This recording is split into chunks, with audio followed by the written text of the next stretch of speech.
when you find like a new system or a new indicator, you scroll back on the charts and you're like, this thing is gold. Yeah.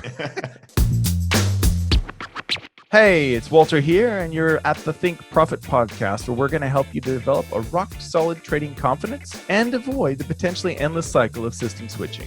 Right, Hugh? That's right. We're going to help you develop a wealth mindset, develop a trading strategy that fits your core personality, and help you overcome the obstacles that stop over 90% of traders. All right, Hugh, sounds good. You ready to go? Yeah, let's do this. Hey, Walter, what do you think about intuition when entering trades? Oh, intuition. Yeah, this is a tricky one. There's actually a really good book if people are into this. I think it's called The Intuitive Trader. We can put it in the show notes for people who are interested. Okay. It's not very long. It's kind of a small little book. But if you're into this sort of thing, but I actually think the scientist comes out in me when I think about this, because I think that we have a lot of biases that affect our trading. Obviously, cognitive biases, you can look those up. One of them is that we know, like we know when things are going, like, really going to go, right? And maybe you're right, but the best way to find out is to test it. So what I always encourage people to do is just keep it in your journal. What I mean by that is, like, if you think that the next trade, like you think you have 90% confidence that the next trade is going to be a winner and unfold exactly as you see it, then write that down in your journal. And then when you have a couple hundred trades, you can actually go back and you can group your trades by the ranking. So like, say, all the 8, 9s, and 10s out of 10, see if those had a higher win rate than the 1, 2, 3s, that sort of thing. Like, that would give you a good sense of whether or not you're right. Yeah. Because remember, the turtles, you guys can read about the turtles obviously in the Market Wizards and the New Market Wizards by Jack Schwager, those books, great books and all that. They were taught, they were beginners, of course. They didn't really know much about trading when they got into this, and were trained by Richard Dennis and William Eckhart. They were taught to go with the trade that they thought was least likely to go. So if they were almost fully loaded and their risk rules only allowed them to take on so much risk, they had to stop and go, okay, if I have to take corn or soybeans and it looks like soybeans looks better to me, like I think it's probably going to work out, go with the corn. Like, that's what they were taught to do, because Dennis and Eckhart knew that we have these intuitions that are typically wrong, at least in the beginning. I do think as you go as a trader, you can fine tune them and get better, and there might be an edge there. But I think in the beginning, it's definitely not an edge. Hey there, I hope you're finding this episode useful. I just wanted to let you know that Walter and I give away something valuable every month that helps traders improve their skills. You can enter to win by simply leaving an iTunes review and leaving a comment on our YouTube videos.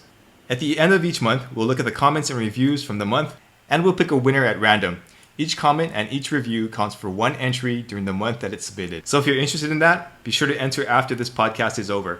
All right, back to the episode. Yeah. And the open position ratios are a good point to that. Like, people who follow the open position ratios among retail traders, to me, that's a really good gauge of the trend. And so when you see all these people going one way, it doesn't mean that the market's trending the other way, but it often is. So, that intuition that we have as traders, I think in the beginning is probably not so good, but maybe later on we can fine tune that. How have you, I know you've been working a lot on your psychology, and what have you found in terms of, like, do you have any data or you have any experiences in terms of locking into that and tapping into that as an edge in itself? I don't have enough data yet, but I think it's exactly like you say. In the beginning, you think you have the intuition, and it's just wild ass guessing, right? But then later on, then you develop some sort of intuition. And then nowadays, it's more like, you have a feeling if the market's going to move in your favor or not. And when I've tracked it, bailing early I've been right more than often than I've been wrong. So you do develop that intuition going forward, right? Oh, that's awesome. So far your data shows that you have like a bit of an edge there with your intuition. Yeah. That's awesome. Yeah, that's great. Yeah. That's great news. Yeah. People sometimes ask me, they'll say, hey, what do you think about just like going total free ball, just like whatever, you think is going on and that sort of thing. And I think that's a dangerous path. Like, I think if you just do that as a trader, I think it probably could work if you had decades and decades and decades. And maybe, like I said, you've got good data to back that up. But I think a lot of times, like, for instance, right now, I'll tell you right now, this week as we're recording this, I have a bias on some charts, like the Aussie CAD, the Aussie Swiss, a couple of other charts that CAD Swiss is another one where I want to sell. But looking at the charts, like I look at the chart and I say, if I didn't have my sell bias, that actually looks like a really good buy. Okay. And it's hard for me to watch the market march and go up, for the last couple of weeks as I'm waiting for a reversal signal to sell and write it down. But that's because I've got my bias. So, I think you really have to decide. And sometimes you can do both. Like you can say, okay,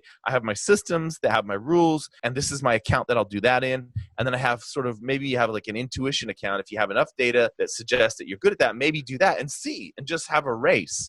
See which one's going to make more, see which one, over time comes out ahead. Maybe that's the way to go. I don't know. But I think definitely you got to be scientific about it. You got to test it. You got to make sure that what you think is going on is actually going on, because it's so easy, as we know, when you find like a new system or a new indicator, you scroll back on the charts and you're like, this thing is gold. Yeah. It never works out that way, does it? Yeah. No. Okay, cool. Thanks, Walter. Thanks. All information in this podcast is for educational and informational purposes only and is not trading or investment advice.